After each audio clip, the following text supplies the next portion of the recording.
There we go. All right. Thank you, everybody, for joining us for our November chapter meeting. It's awesome to see all the new faces that we have in the audience here. I'm not going to put anybody on the spot, make you a spot or make you introduce yourself, but you're certainly welcome to in our networking afterwards. So please, if this is your first time, let us know and what you intend to get out of the meetings and what you're looking for, so we can try to adjust to make sure that we're meeting everybody's needs. Today we have Bobby Albright. He's going to be jumping into OSHA record keeping here in a couple seconds. Before that, though, we do have a few announcements that we're going to run through, just to kind of some of the things that we've been working on from the chapter side, and just making sure that we're keeping everybody aware. My slides would change. There we go. All right, announcements.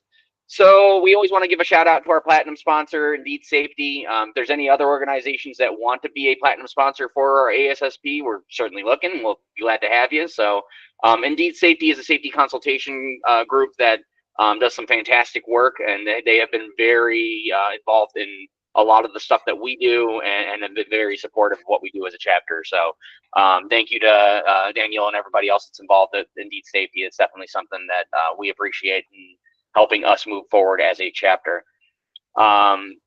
Jumping into really quick on the events, for those of you that this is your first time on the call, we do have a pretty regular schedule we try to maintain.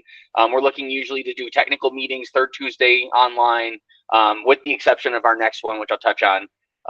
Usually there's an online component, if not a hybrid component, if we do a in-person. And then we also do some mixers as well. We try to do 2 to 3 per quarter. Locations definitely vary, and if you have any idea for mixers, tours, anything along those lines, if you have an awesome facility that you want to have us come through and show off to other safety professionals, please throw your name in the hat. We're definitely happy and always evaluating to see what awesome things that our other safety professionals in the Valley are doing. So if you ever want to get in touch with us, you can jump on the Southern Nevada website. We always keep all of our news and information updated on there. We do also have a LinkedIn, and if you need to reach out, that updates at southernnevada.assp.org. That is a direct line to our board members as well that maintain and review that. So if you have any questions, please kick them to the email address. This is also a live QR code. If you haven't been to the Southern Nevada website, you can certainly jump on there through that QR code there. Continuing on with events, I did mention that most of these are online. We are in the process of, for end of year December chapter meeting, we are going to do a roundtable lunch. So for those of you that are available, we are going to be going to the coffee pub. We looked at this location because it is centrally located to pretty much everybody, and then there is a menu that seems to fit just about anybody that might attend. So we're going to do our normal kickoff and networking session about 12 to 12:30, and then we're going to do a moderated discussion for members to share anything that you've experienced over this past year. It's going to be our last meeting for this calendar year, so feel free to think of any talking points, any areas of improvement, things that you guys have seen that worked really well in your location. Be ready to share, because that's going to be a pretty awesome meeting that we're going to have together. I will say, though, please keep in mind that space is limited to this. So if you have not registered, please make sure to register soon so we can make sure that we can maintain that space for you. Also want to give a big thanks to everybody that helped orchestrate the Harry Reid International Airport Tour. It was a fantastic experience from what I've heard from everybody that was there. These are the exciting things that we get to offer to our chapter members. So if you are not a member of the chapter, this was a chapter exclusive for the members that are attending. So these are some of the things that we do try to put together to bring value to those that are members of the Southern Nevada chapter and ASSP as a whole. So again, thank you for those that helped put this together. It was an awesome experience from everybody that I've spoken to that was there in attendance. So and then any other awesome ideas that we have for attendance coming up, please let us know for additional tours. Like I said, throw them out there. We're always looking for some awesome experiences. On the report out for our PDC, we're always going to keep this front and center, March 4th through 5th at Palace Station. We still have some availability for our professional development conference. This is an awesome area, especially for anybody that might be on the call that's looking to pick up continuing education credits. There's also an expo component that's tied to this as well. So please, if you have not registered, jump on the website, make sure that you get your name in there as well. this is going to be the first time in a long time that Las Vegas is able to host this type of an event, and we're planning on maintaining this as a reoccurring annually. So it is definitely an awesome time to get involved with it and see how it picks up and how it grows from this year moving forward. So want to also put out, we mentioned in our first kickoff for event or chapter meetings for this year that we were looking to put together a certificate prep study group. We are moving forward with that. We do have plans to launch that here coming up in spring of 2025. Right now we are targeting the CSP cert, so it's going to be, or the BCSP cert, so it's going to be probably CSP, ASP focused. However, we are definitely able to expand that out to anybody else that's learning or studying for another certification. So please, if you have any interest, on this QR code, and it's also posted on our website.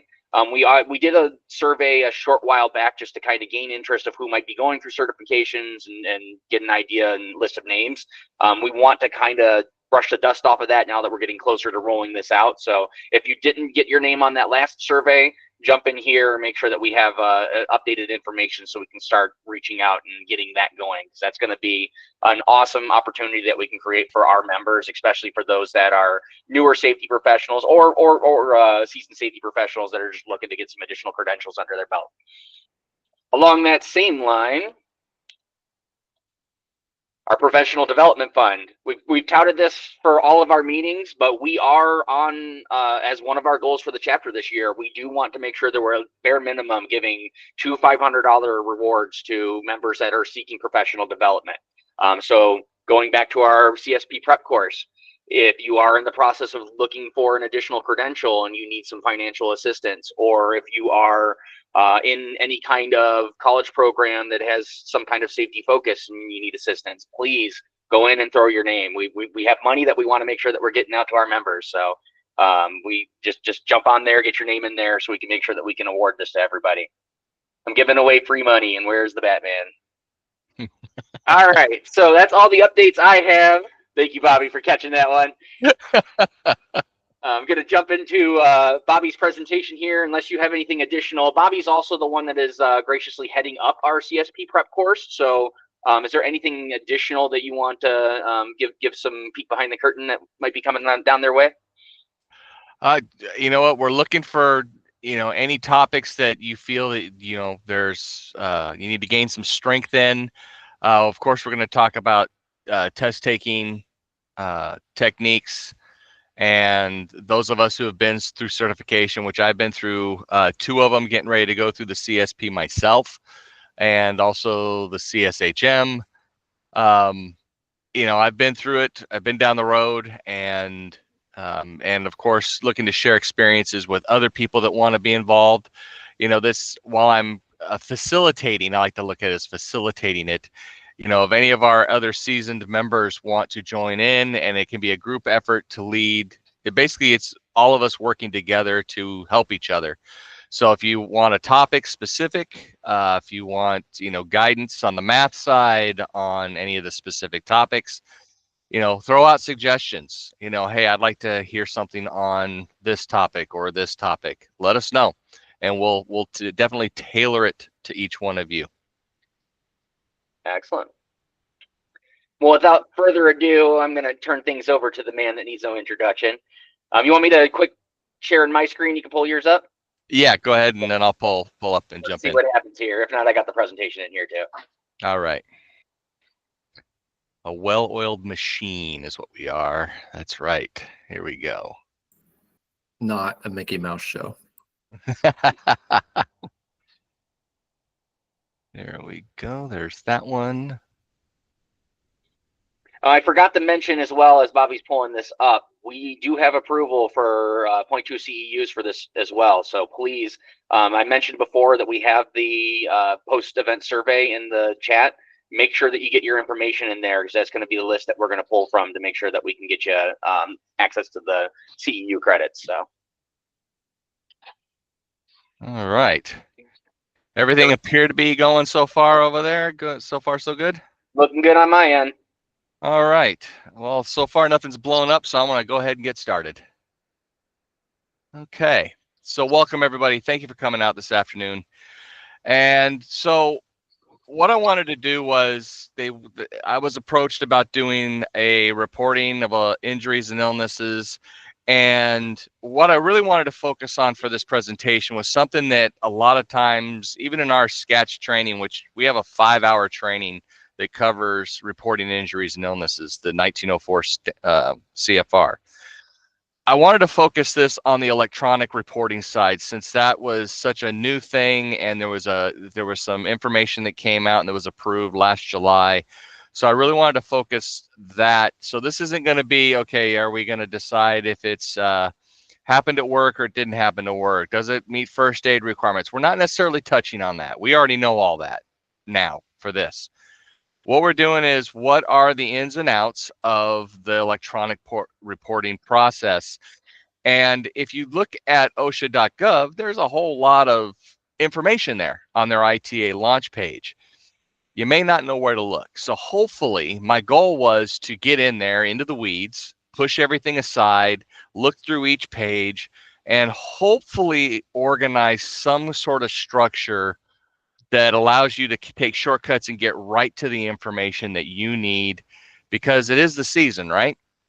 I'm not talking about Santa Claus. It's the season. I mean, we're getting ready for recording and reporting right after the first of the year. So we need to get this stuff ready. So that's the whole mission of this. So with the objectives, what I want you to be able to do at the end of this next 45-ish minutes, I'd like you to be able to explain where you find the information and who must electronically submit their injury and illness data.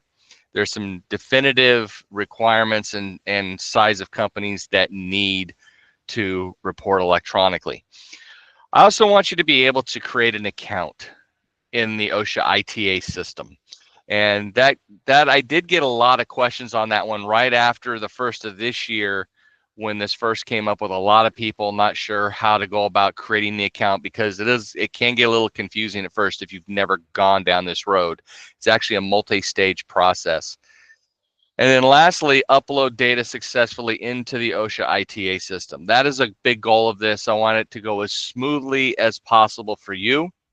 I know, again, hearing feedback from several people last year in doing this for the first time, that it got a little frustrating at times, and they didn't necessarily know where to go, how to go about getting things solved, how to enter certain information, and it was really about negotiating the new platform. It was just a big unknown to everybody. So July 21st of 2023, so a year and a half ago now already, time is flying. The final rule was published in the Federal Register. So if you don't know what the Federal Register is, that is the business of our United States government.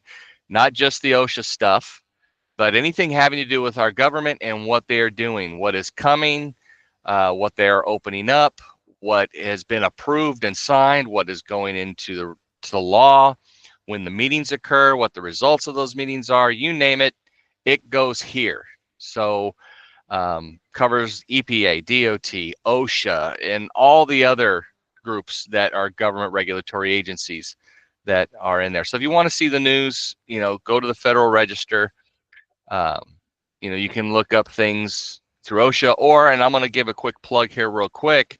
A lot of times when things come down through the Federal Register, if you sign up through the Nevada SCATS e-blast, a lot of times we will blast out that information that something is published for the safety field in the Federal Register, right? So we try to keep, that information flow to you as well.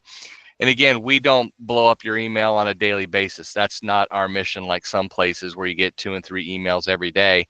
If something happens, we're going to email you, and it may be weeks between emails. So, a resource that's well worth looking into. And there's also some federal regulation or federal OSHA emails that you can get as well that do announce the Federal Register, anything having to do with OSHA, the meetings and whatnot. All right, so beginning January 1st of this year, well, not necessarily January 1st, but this is when their new rule took effect. The old rule was the same, and that was this. that the 300A was to be uploaded electronically by two different groups: establishments of 20 to 249 employees, and that was what they called Appendix A.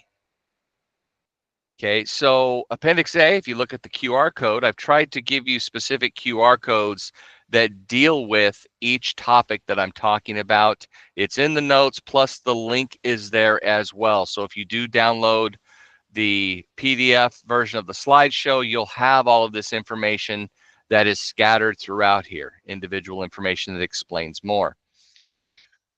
So Appendix A is the requirements, those specific industries that must report electronically from 20 to 249 employees according to 1904-41. There's also another group, establishments of 250 plus people. If you're of that size, you will also report electronically, just the 300A. Okay, they just want your annual totals. The new section is this one right here. Again, the QR code will take you to Appendix B. Okay, this is new, and it's establishments of 100 plus employees in certain high hazard industries. Okay, I'm not going to read all of them there that are there. There's quite a few, but you can look through it yourself. If you've got 100 or more employees and you are in one of these specific industries, it basically expands on that in Appendix A that was previously there. And you are required, if you are on this Appendix B list, to not only give the 300A, you also need to enter in your 300 and 301 incident report form data as well. Okay, and there's some specifics that I'm going to cover regarding those specifically. I know there were talking points here a while back about that, about protecting businesses and individuals. They have certain safeguards in place, but you also need to follow some very strict rules having to do with the entry information that you put in to the web form. And I'm going to go over that in more detail here shortly. All right, so let's get some foundational information, some things you might not understand. Okay, what does that mean? Or I've heard that term used before. What does that mean in relation to my record keeping? All right, so that's the important thing that we need to get through here, is make sure we're all on the same page terminology wise. Okay, so injury tracking application, ITA. Okay, so that's what that is. And here is the QR code that will take you to the login page. So let's establish an account. That's the first thing you need to do. So technically, you are establishing two different accounts here, unless, of course, you all deal with different regulatory agencies. And I'm going to cover this a little bit more here shortly. You will sign into and create something called login.gov. What this is another government agency, and it's kind of, if you deal with more than one, say just OSHA, or say you deal with EPA as well, or if you're DOT and OSHA, whatever the case may be, or any other government website where you need to sign in and give data, you'll sign in and start your accounting here at login.gov for any agency that there is. Okay, then you'll create your ITA account as well. So there's really two accounts to do this process. Okay, so I will, as we go along, I'll assist you with those links to establishing each one of these accounts. So that's what that is. When you look and you go, wait, login.gov, what is that? I came to OSHA. There are two accounts that get you into the same program. You'll be able to go in through the login.gov though. Okay, you just have information established in each one. And I think that's what was really messing people up before, because they didn't know what that login.gov was, right? It's just a system to vet you and to say, okay, you can use this safe account to log into these government agency accounts. And there's buttons you can click to log in through login.gov. All right, so let's just say you don't quite know if Appendix B, if you should be on it. I think my industry is on it. There's those gray areas. There is what they call a ITA coverage application. Basically, you can enter in a few little information bits here, and it will tell you, yes, you need to report, or you don't qualify for that Appendix B, or you still have to report. Here's what you report. They'll give you the information here to assist you with this. Now, I just saw something come up in the chat feature here. I thought something was very important here. I want to, there we go. A more specified, detailed login.gov descriptions, a verification account system for cybersecurity and to prevent fraud. Yeah, a vetting system. Excellent. Thank you so much for that clarification. Appreciate it. It's exactly what it is. All right. So back to this one. Again, not sure. You've got this tool to help you figure out, should I be here? Right? There we go. All right. NAICS code. So many of you who have been doing record keeping for years understand this. Some people that are newer to it, there's always seems to be some people that are new to this that don't understand what it is. North American Industry Classification System here. Let me get my, okay. It's basically what this is a numeric code that classifies businesses by their economic activity. Okay. So the purpose of it is used by federal statistical agencies to collect, analyze, publish data about the U.S. economy, basically.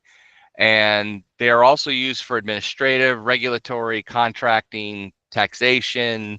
I'm sure there's a couple more in there that I'm forgetting, but they use this for NAICS codes to basically code where you're at and what kind of activity you do. So a business can self-assign their code that best describes their primary business activity. So say you have one of those activities, you have multiple activities under your roof. What do you do the most under your business license? What is that activity that you are focused in on the most is where you would find what code you would use to enter in. And you need this, if you're going to manually keep records, you're going to enter it in on your 300 log manually. It's one of those requirements that you need to fill out on your 300A form. So you, like I said, you've probably been using this for years, but just in case you're new to this, that's what that code is. So it's anywhere from 2 to 6 digits in length. And where you can look this up is, and again, the QR code takes you to that site, is the U.S. Census Bureau website is who captures this information, and they have the big downloadable PDF on all the different NAICS codes and the breakdown. And I've given you one example of a breakdown here on this slide and what the numbers actually mean, right? So 23 is the number for the master heading of construction. 23 with a 6 would be construction of buildings. Then you add the 1 after it for residential building construction. There's 2, 3. There's other numbers there that take you into different parts of construction. Then you get into 2, 3, 6, 1, and then another 1 for residential building subcategory. And then you can get into the specifics here in the 6-digit code to give you a few of those codes. For an example, 236115, new single family housing construction. 6 would be new multifamily housing construction. 7 is new housing for sale for builders. So there's just different codes and dealing with your activity and what your business does. And that's how it works. And think about how many different types of industries there are out there and individual businesses and different, it can get quite detailed. And the book is very, very, I think it's like a 900-page PDF, if I remember correctly, from looking through some of the various codes. So it's very detailed. You're going to hear the term web form. And while we have probably used hundreds, if not thousands of these in our technology lives, we didn't know probably what it was called. It was just a, fill in the blank thing that you did online when you finished your Amazon order, when you did, you put information into a computer. A web form is exactly, it's just a form that's known as an HTML form. It's an interactive element on a website that allows you to submit information. Okay, so this is one of the ways that you can submit information to the ITA. Now, I'm going to throw caution to the wind early.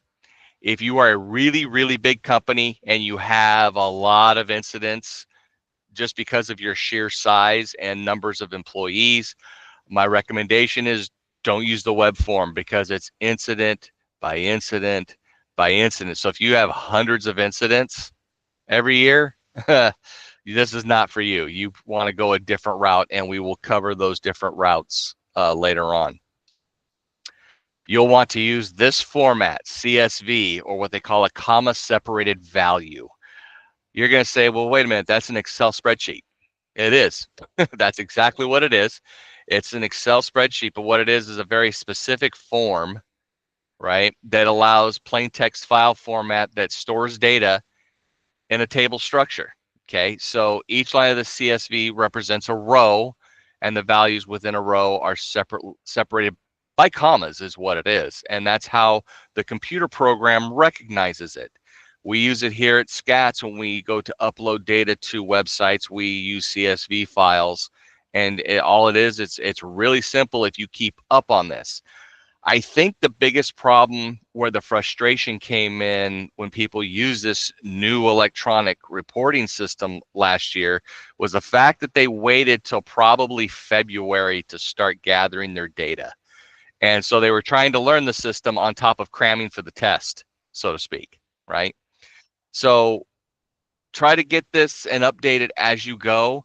I'm going to give you some templates to follow, some examples and things, but this is an example of a CSV form. You can create them yourself in Excel, in the file save as type of file. Sometimes you take Word to a PDF. Same thing here with Excel. You'll see an Excel spreadsheet. You'll see down on the list CSV file, and it'll create a CSV. As you can see down here to the lower right of the slide, right there toward the bottom, you'll see CSV, comma, delimited. Right there, CSV. You'll also hear about API format. So I'm not going to go too deep into the woods here. Hopefully, if you're a big enough company, you have IT that can handle this. What this basically is, application program interface. Say you digitally enter your data into a web server. Your company's got a great program. You get this file. You can put all your information from your 300, 301. Everything is in this server. You can get the server on your side to speak using an API and take it over to OSHA, and it will communicate. And as you enter in data, it will exchange the information automatically with your program, with whatever you have set up back at your business. Think of it like the bottom example in the dotted box there. You're the customer, your business, and you have your injury and illness report data.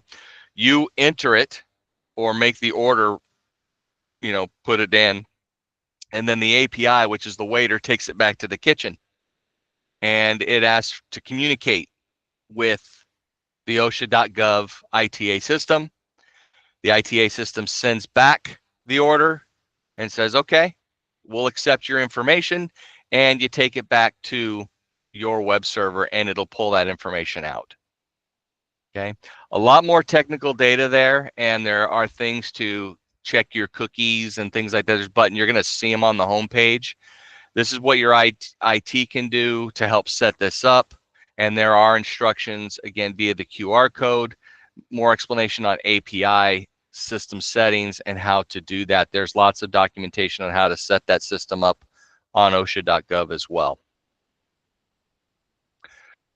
All right, so now this is the foundation, the terminology, and now we're going to take you through the process, the step-by-step of what we're going to do. So go to login.gov. Again, secure sign-in service used by the federal government to allow the public access to participating government agencies. And it uses a one account and password that you can enter in. You're vetted, and then you're sent out to the OSHA tracking ITA requirements involved with that. So you'll link right in from there. So you need to have those two accounts, both accounts set up. Okay. As a tip, use the same email for both accounts. As far as communicating, you're going to need it on login.gov, and it must meet back at the ITA as well. Okay, so you need both the same email to connect to both. Create an account with ITA. Step one is you're going to click the Create Account button that we saw on that first slide earlier. I showed you the login.gov line, and there was a Create Account line. You can log in there, and they're going to want first and last name of the person that is, going to be in charge of and has access to the account. Now, you can add other people after you establish the account. So say if you have a lot of different establishments, you can add people that have access to their establishment to add in data. Okay, so it doesn't have to be on one person for a huge company that has multiple locations, right? You can add them later, but the person that's starting it, first, last name, company name, your job title, email address, again, must match from login.gov to here. You're going to confirm it.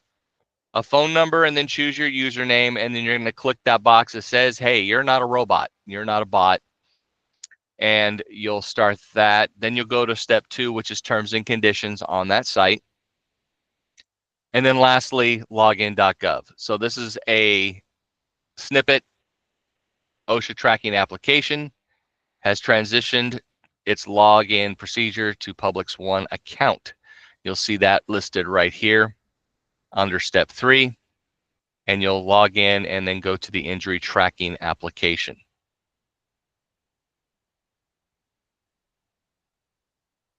All right, home screen buttons. So you're going to land at a page that looks a lot like this. Okay, this is your home screen. Once you log in, it'll land you here. So we're going to say this is brand new to you. You just established your accounts. You're building this up from the ground up, right? So on the top section is for manual entry, and you'll see the number 1 there in that top section there is pointing to one of the buttons there, the blue button, which is creating an establishment. Okay. The bottom section is if you're going to upload the other data. It's called batch data transmission. That's where you're going to use the CSV file. Okay. So if you're going to use web form, you're going to be up on the top. Okay. So creating an establishment is first, and that's what that blue button is. If you've been here already, what you can do is say this is year 2 for you using this electronic form. You can view establishment lists, and that's the white button below the blue one there up on top. You can view what you've already entered. Now, say if you've closed an establishment, maybe you expanded and opened 2 new ones, you can see what is on your list, and you can edit accordingly from there. You can take out an establishment, you can add in establishments, whatever the case may be, you can edit it from there as well. But here we're going to create an establishment, and you're going to enter in the basic information about, that establishment. So when you create it, you can add unique identifiers such as a store ID. It could be, example, my store 132. A lot of times you have a location number which will distinguish it from other locations. Okay, you'll have one name, say it's whatever company, widget company, number 1, number 2, number 3, number 4, or you can add in a city name. They recommend a city name after it. So whatever is comfortable for you, or however your company does it, you can enter it in to distinguish the different establishments. You're also going to need your employer identification number, and that's the federal tax ID number. 9 digits, no dashes. It's 9 straight digits across, because if you started adding in digits and periods and things like that, this ITA program does not like those kind of things. Okay, it doesn't like commas, it doesn't like any kind of punctuation. So go 9 numbers straight across, tax ID number, right? Next, name of the company or firm, your address, and then NAICS code. You're going to enter in the NAICS code. And again, you may need to look it up. Look on your 300A form from previous years. It should be there. That's one of the pieces of information that if you've done this before, it's there. If not, work with HR, work with that document that's 900 pages long from the Census Bureau, look up and decide which one of the NAICS codes is for you, okay?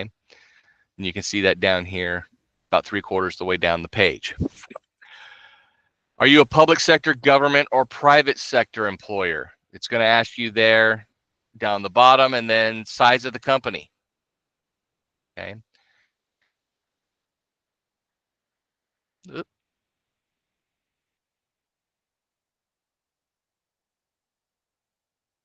Sorry about that.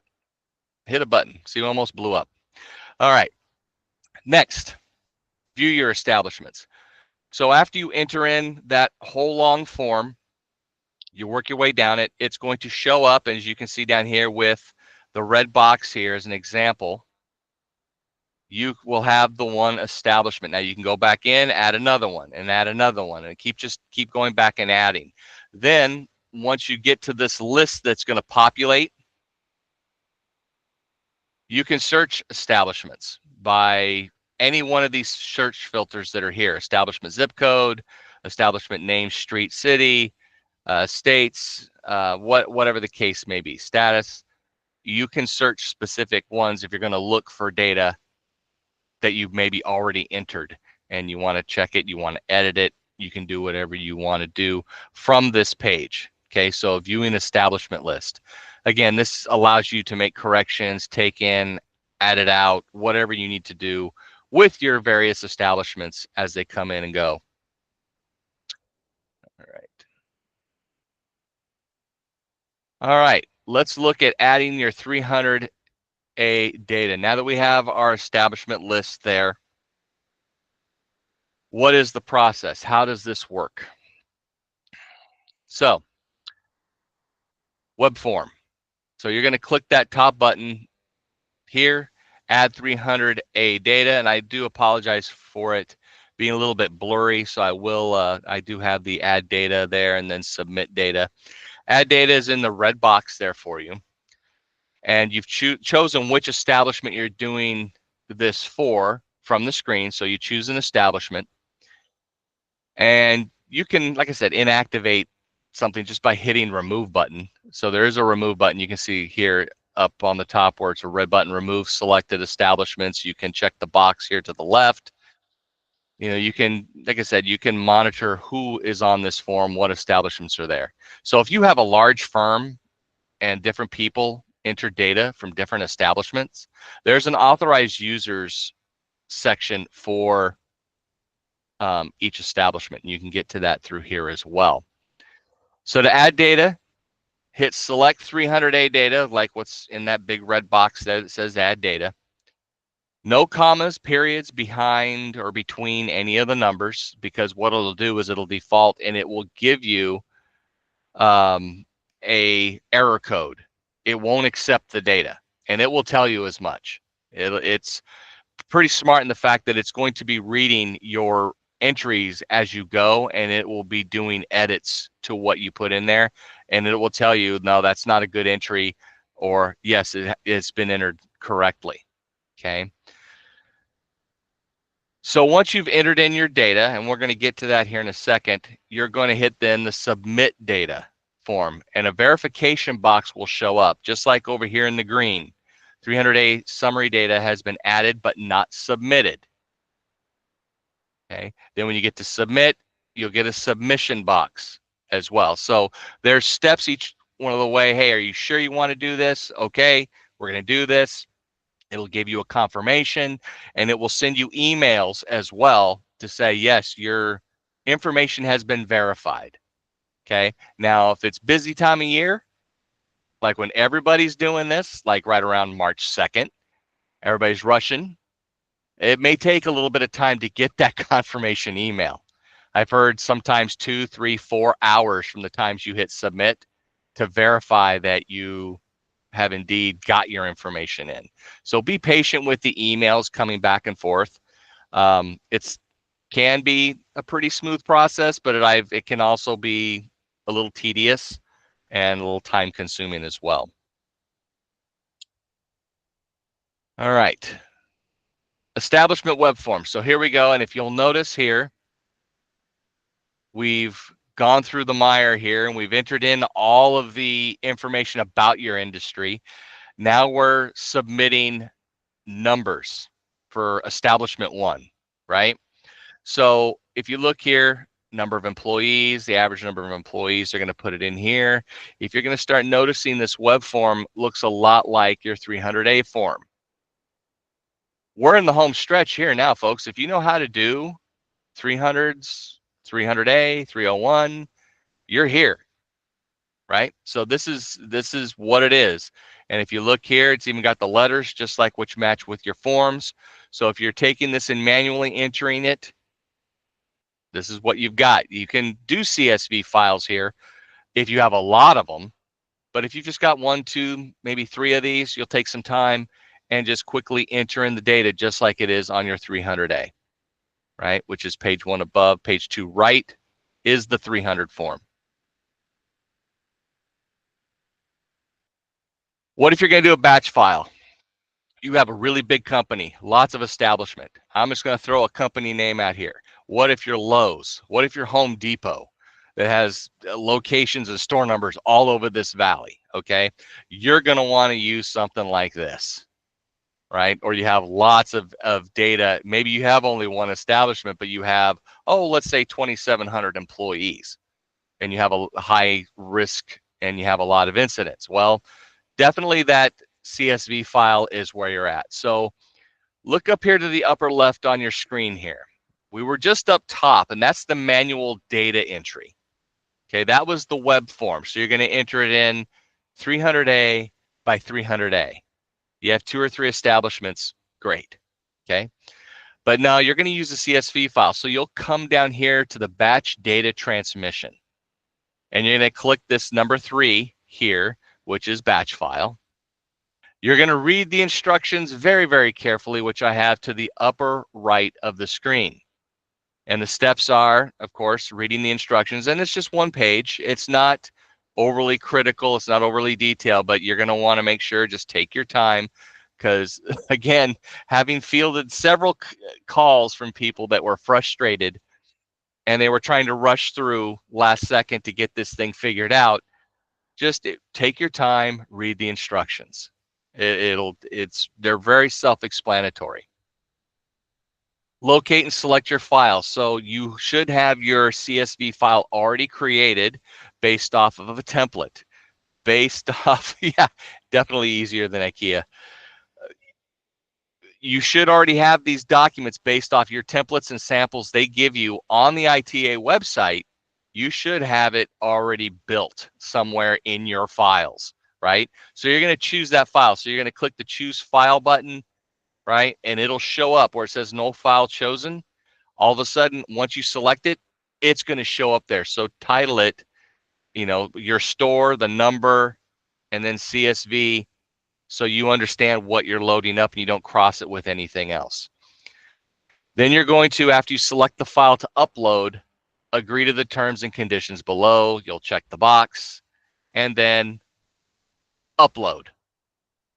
Then you wait patiently to make sure everything went in and you verify that, and it'll tell you you've uploaded this many records. Well, you need to make sure that it matches your CSV. How many records did I have? How many went in? You got to check that out. So you're going to get one of 2 messages. Error. I hope not. Uploaded file contains an incorrect number of header columns. Okay, so that means you've got something that's not lined up and not accepting data. It's got to line up perfect to accept the data. Think about things coming together and lining up, you know, in a cog, the wheels of a cog coming together. That's what a CSV to the ITA is. The wheels of a cog's coming together, and if they don't line up, it's not gonna work. Okay, it's got to line up. Or you're going to get this green box. Your file is successfully submitted. You will receive 2 emails once it has been successfully processed. They're very specific with this. 2 emails, right? 1 that they got it, and 2 that, yay, everything is good. Okay, it takes time for them to process it. Now, again, on the ITA page, I brought up, you need templates, you need examples for this. This is a snapshot straight from the next to the QR code, straight from the ITA page. Form 300, you have some instructions, which like I said, if you didn't know what to click here, then you'd be clicking all these buttons going, what am I looking at? When I gave you the instructions for the 300A, I took you right inside that blue instructions clicker there. For here, the ITA page, the template is there. The sample, they're giving you a sample of what it should look like. Same thing with the 300 and 301. Same thing with uploading. There's other videos there. Besides the main video, there's all kinds of videos specifically dealing with different processes that I'm describing to you. Okay, so all of those are there for you to break off and watch as you get to those individual steps.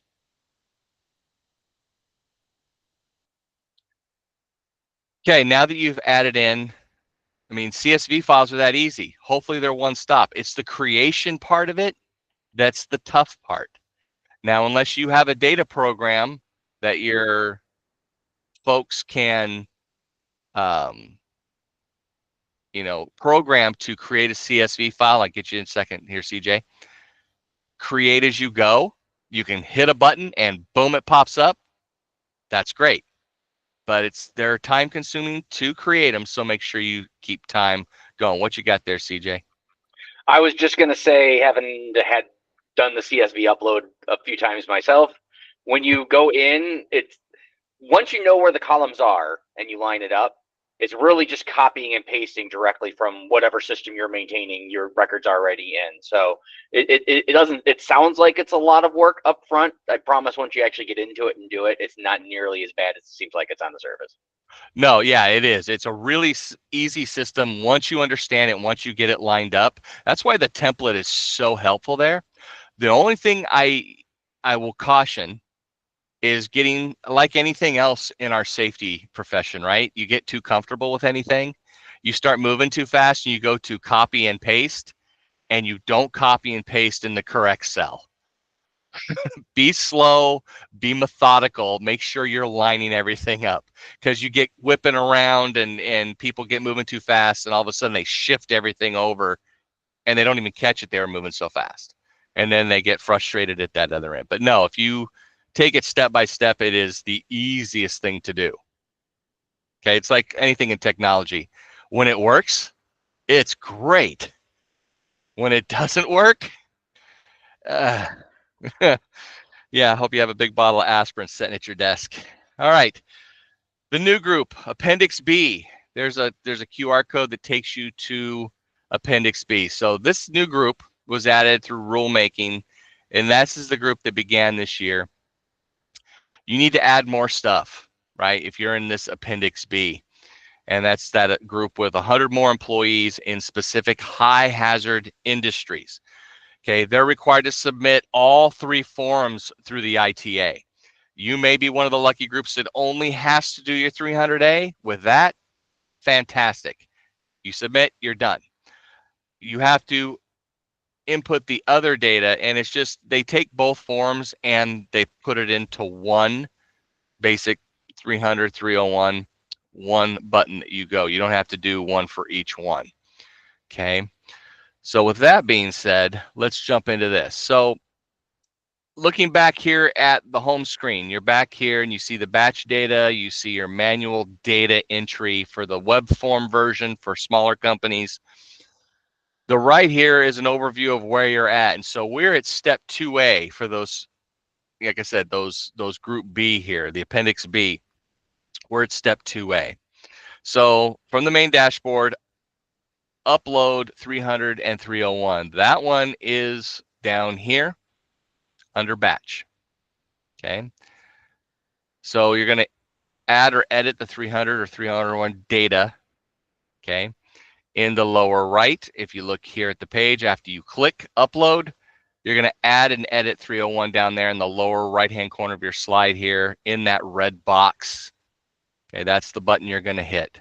Here's your establishments.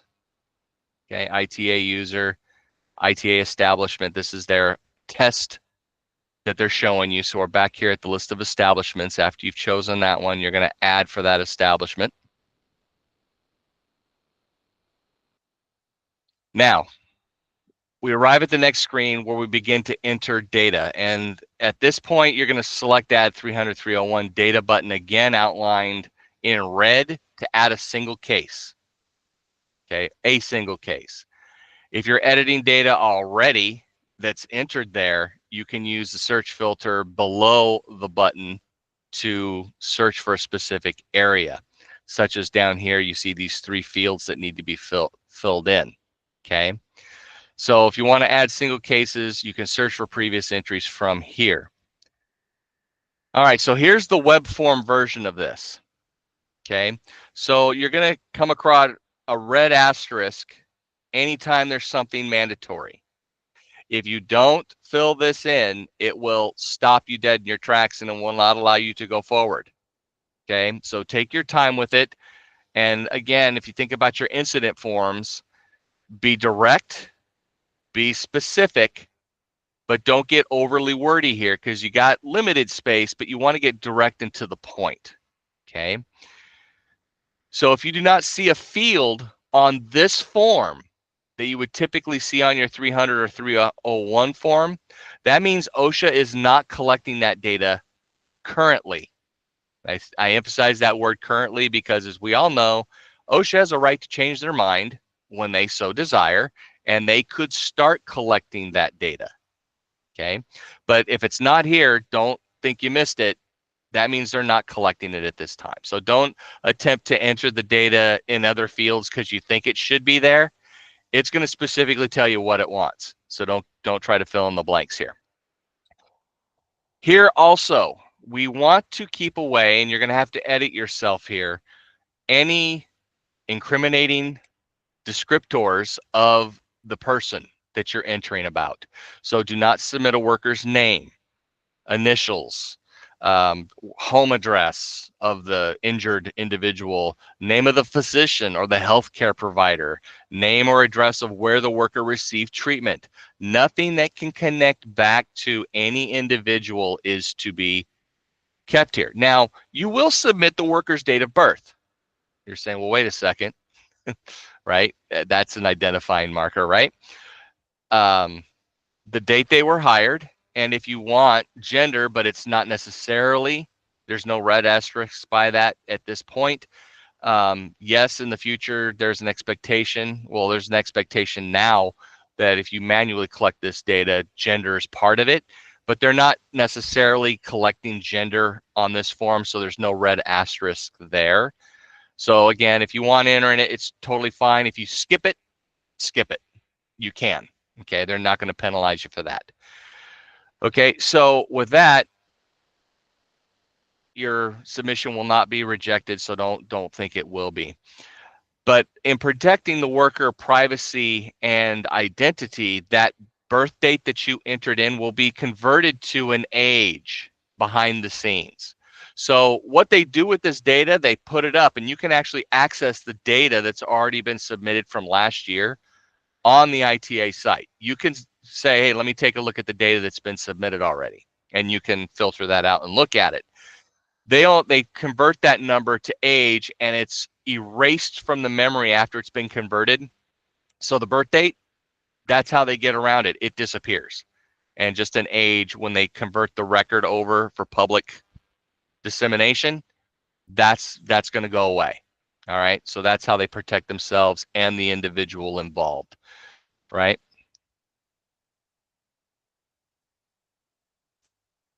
Okay, if you don't know the time the employee began work, you can leave the box blank. Okay, of course, there's a couple here treated yes or no, just simple yes no questions. But down here at the bottom, if you don't know the time of the event, click this box. You can't determine it, but you do have to acknowledge it. Look, we can't determine when this exactly happened, right? But if you do have that time of the event, enter it in the lower box there. Their schedule, what time their scheduled shift is, that kind of thing. All right, questions 16 through 19. Again, this is the reminder here. Those red boxes won't be there, but I'm emphasizing it, okay? This is where you have the free form to enter in data or descriptions that could be, whoops, right? That personally identifiable information. Be very careful here.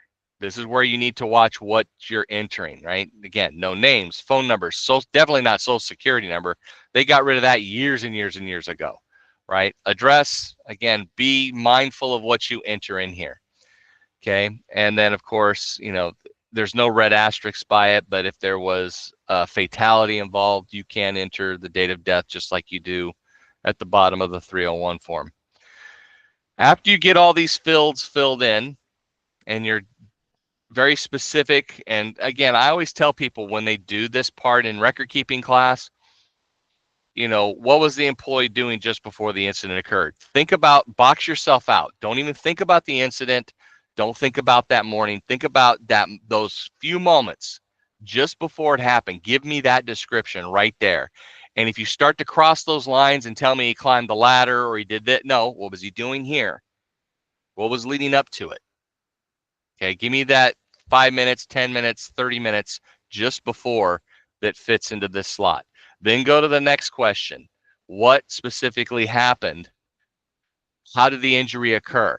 Focus now, move your lines and focus right there and stop yourself from going outside those lines. Be very direct and very succinct. And then edit yourself with the personal information.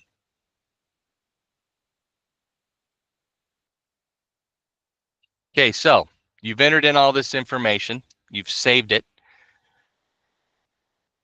and then you enter in case by case by case by case. What you're going to do is, if you look in the upper red here, add data up here at the very top. You can do that. You can go back to the establishment. But what it's going to do is once you finished entering this case, it's going to show up on this line here. This is where the blue arrow is at. It's going to show you that this case is here. Look at the green arrow. See, back earlier when you entered in your 300A data, it spoke to this form and said, no, they've got 4 cases here this year. So it's going to tell you here, 1 out of 4 cases have been entered. See, they're not individual. They talk to each other. So they took your 300A data, and now it goes into this section, and it's going to wait for 4 cases.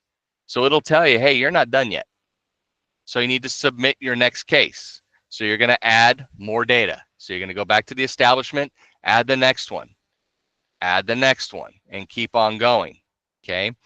There are, if you upload with CSV forms, you know, all the cases at once, and then you need to, it'll show up. Again, verify your numbers are all equal and matching. And, you know, all of those case numbers, your numbers should jive. If not, it's going to stop you. By that little bar, it'll say how many cases are there, and you'll be like, oh, okay, they all didn't enter, and you're going to go back and try and find which one did not enter. Okay. After you complete all the data entry, you will go back to the establishment, which is the blue button shown in the red box, okay, the bottom of the photo. And after you go back to that establishment, you'll see the summary page, and again, verify what was expected against what did actually enter, okay? So the pop-up is meant for people who must submit all data. In other words, the Appendix B employers who were added last year, if you were expected to only submit the 300A data, you shouldn't see a pop-up, right? Confirm submissions here down to the lower right. You shouldn't see the pop-up, and if you're just doing the one. If you do, they say ignore it if you're just a 300A only company, and just move forward beyond that. If you're expecting to enter in more, or the numbers need to jive down here in the lower right hand corner in this pop-up window, when they do, hit yes. If they don't, hit no, and go back and find where the numbers didn't match and what case is missing. This is where it can get a little frustrating. This is why I say setup with this is everything. The whole process can go really smooth. It's just you need to take the time. And I think, again, if people aren't starting now, starting to gather their data and building up to it, you're going to create a greater problem for yourself potentially later on. So take your time and build up these forms. All right, if you have hundreds or even thousands of cases, here's your CSV batch file. So you're going to look down at that bottom and it's going to say upload under box 4 here, upload your 300-301 data. Now we're going to CSV. Hopefully, again, you've been doing this gradually. You've got all those cases loaded, or you've got a computer program that you click a simple button and it, boom, spits out a CSV file for you. They're fantastic. If you don't have one of those, okay, there's a checklist here to go down when you're doing these 300-301 files. Okay, this is the QR code here, a checklist. Again, I believe heavily in checklists. I need to be focused on what I'm doing. I don't need extra stuff up here to distract me. That's important, but if I need to remember the steps on top of, okay, was that right? Was that not right? Do I have all my numbers? Wait, what step in the process am I? It's just going to get to be too much. Okay, make this as easy as possible. Download that checklist. If you notice, there's a checklist only under the 300-301 because those are individual cases, right? And it can be very, I mean, you have companies with hundreds of cases. It can get very detailed here. Use the checklist. Make sure you click each one off, okay? Be very deliberate in your entries. Upload the 300. So click that button, and you're going to follow those same instructions from the other batch file, right? Very similar, very similar. So read the instructions again. Even though you think you know it, slow yourself down, read it again. Go through it. Remember, you did this last year. It's been 11 months since you've done this. Read it again just to refresh yourself. Choose your file. Go to where you have it stored, click it, and it will show up here where no file chosen is at. The name of your file will be there. Then click the upload button. Again, error? I hope not. Hopefully you did everything right and everything went into the system correctly. If not, again, your file was successfully submitted. See how easy that is versus using a web form? There's benefits to being a small business, but if you have a big business, use that CSV form and batch load it. Use those templates here that, you know, I've supplied you the breakdown for. Here is that checklist I was telling you about. This covers what you're supposed to be entering, but it also breaks down what your CSV file should look like in written form. So those of you who aren't template picture kind of people, here is a step-by-step set of instructions, just like IKEA, right? Here's what each column should be, and it'll tell you no colons, dashes, slashes. They're basically helping you troubleshoot with this checklist. You know, take those out. Here's where the problems probably are. Column A, column B, all the way down. This is like 2 pages long, okay? But it goes down to, I think, X, if I remember correctly. Yeah, A through X. So there's several columns here, lots of room for error, but when you get it nailed and the template is there, it starts to run like clockwork, just like CJ said earlier. You can get it and get into a groove with it and just copy and paste it, right? It's a description of what the entry is and a description how to basically enter the data. And that's what you want. Okay, so this is a great tool. Again, here's the QR code straight to this checklist. It was on the previous page as well. Okay, for assistance. Okay, they want to help you. Now, Scats here, we can help you. We know this basic system. We can help you with the information and organize it and line it up. You know, compare it from 300 form to here's a CSV file. Let's go on up and do it. All right, we can look it over and give you editing eyes. Okay, but this is really on you to make sure that that data is correct on that CSV file. Okay, so there's a frequently asked questions page. This is that QR code for that. There's a few questions on there, and a lot of times, you know, if I've missed it, if I think I got everything, but I may have, you know, in the heat of the moment here in the presentation, I may have skipped something. Check that out first. Good tutorial on educating yourself on the electronic uploads. There's also an ITA tracking application help request form, and you can access this in 2 different ways. Okay, if you go to the launch application page section heading, okay, it's on the ITA page. You click the help request form there, the link, it'll bring this web form up, and you will fill it out. And there's please provide a detailed description of the issue you need help with. Okay, if you're doing this March 1st, you've got a couple long days ahead of you. Okay, so again, get to this end of January, early February. Give yourself time to work with the system. That's the best advice I can give you at this point. You can also reach this from inside the application. This is the launch the application heading here. That's outside of the application. That you can do that like just logging into OSHA.gov right now. But the navigation menu is after you've logged into your account. Hit that caret arrow, and the get help is at the bottom. This web form will pop up. Okay. Now, for assistance, a lot of what I talked about today is in a video. It's about 45 minutes long. Okay, I tried to just cover the basic hot button points of what you need to look for while going down the pathway of doing this process. Like anything else, you need to get it underhand a couple times to try it. Hopefully I've parsed out enough of the QR codes and directions at each step of the way to save you some time in the searching for, and that was kind of my goal really, not to necessarily show you how to do it, but where to get the information. Where is it hidden on OSHA.gov? That's what I really wanted to guide you into these different areas.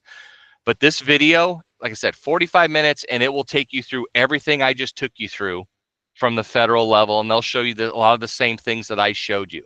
Okay, there's the QR code for that. And again, it is on the ITA launch page. So I hope at least you'll know where to look, but at least explain where to find the information and who now with the latest and greatest last July past information, who must electronically submit those 3 categories of people. Okay, create an account for the OSHA ITA system. What you need 2 accounts, right? And then upload data successfully into the OSHA ITA system, either through web form, which if you're a small company, individually, if you have 3 or 4 cases, great, makes it easy. But if you're got lots, CSV, that is your friend. Upload it, make sure it's all in alignment. And if you have any questions, you know, we are available to help you with the resources. Where can I find the out of scope NAICS codes? I'd have to do some digging on that myself. I'm sure that that 900-page document has a ton of information that, I mean, I've been through a lot of those pages, and it's page after page after page of NAICS codes. We could, you know, dig around, help you find that information for you, hopefully. But if you need my contact information about anything that we cover here in SCATS, there's my email, there's my phone number. This is my job with SCATS. My job is to train people and find information for you. All right, so there it is. CJ, you want to jump on in here, and you can do with it what you will. Take it down, throw it out, put it over in chat. Hope to see you all soon.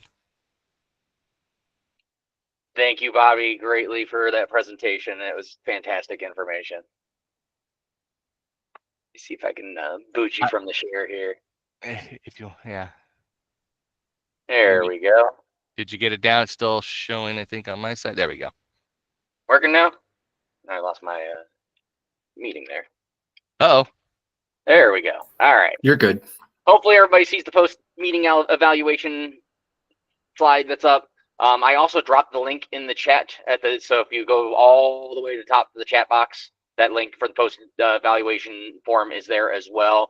And then also included, that very first post that's in the chat box is also that link to the Google Drive that has Bobby's whole presentation that he just gave us. So if you want access to that information, all of the QR codes and all of his slide notes are also present there. So he's been very gracious to give us all this information when you go in there.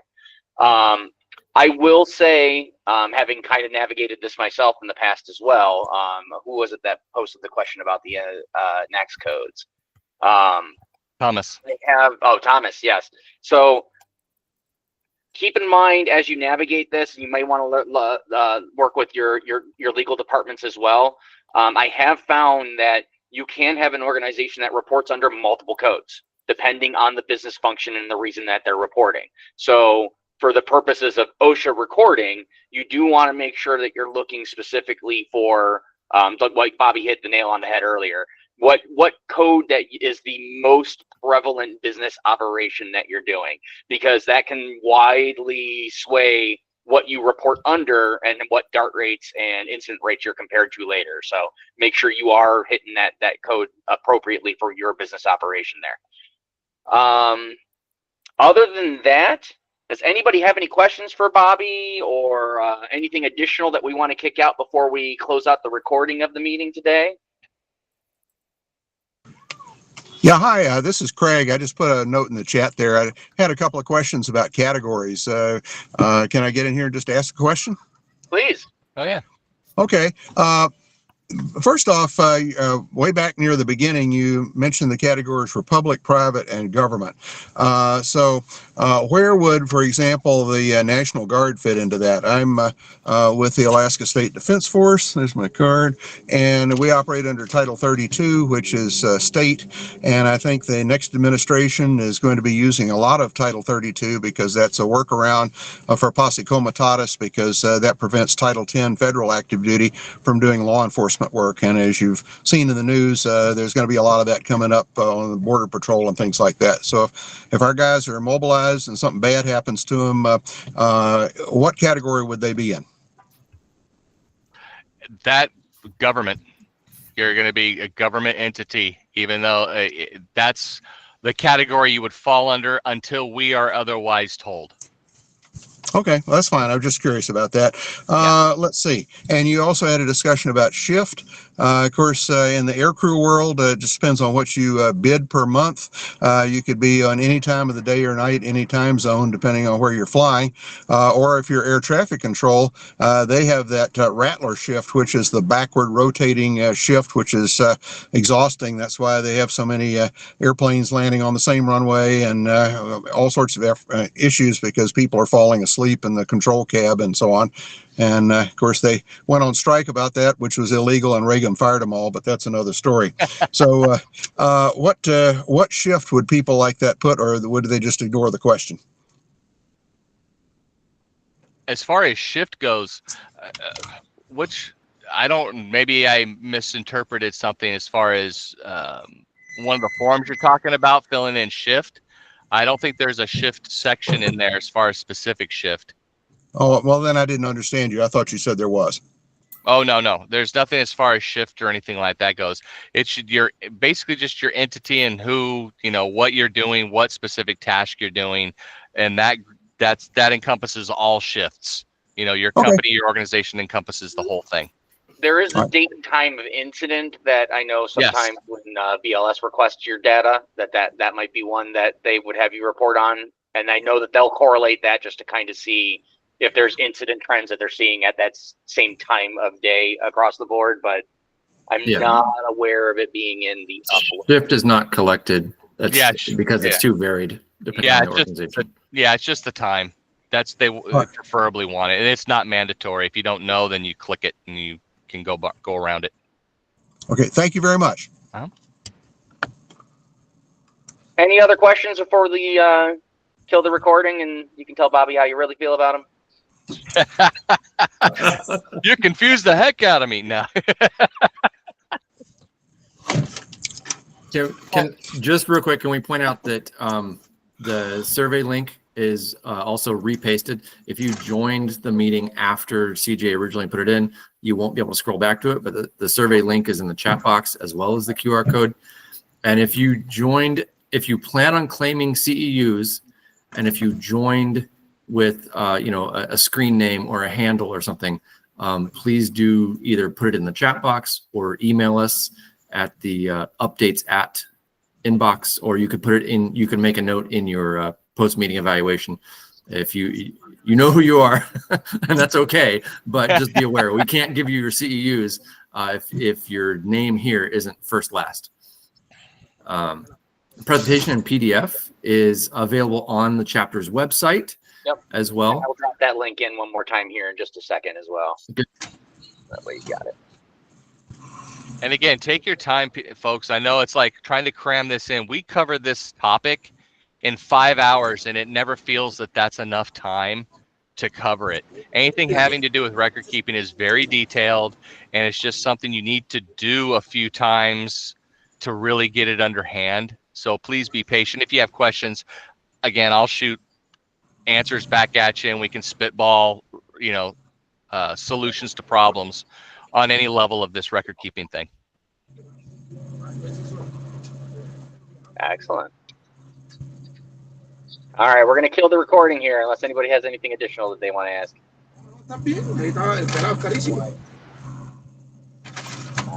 So to answer Mark's question, we're going to send out instructions to based on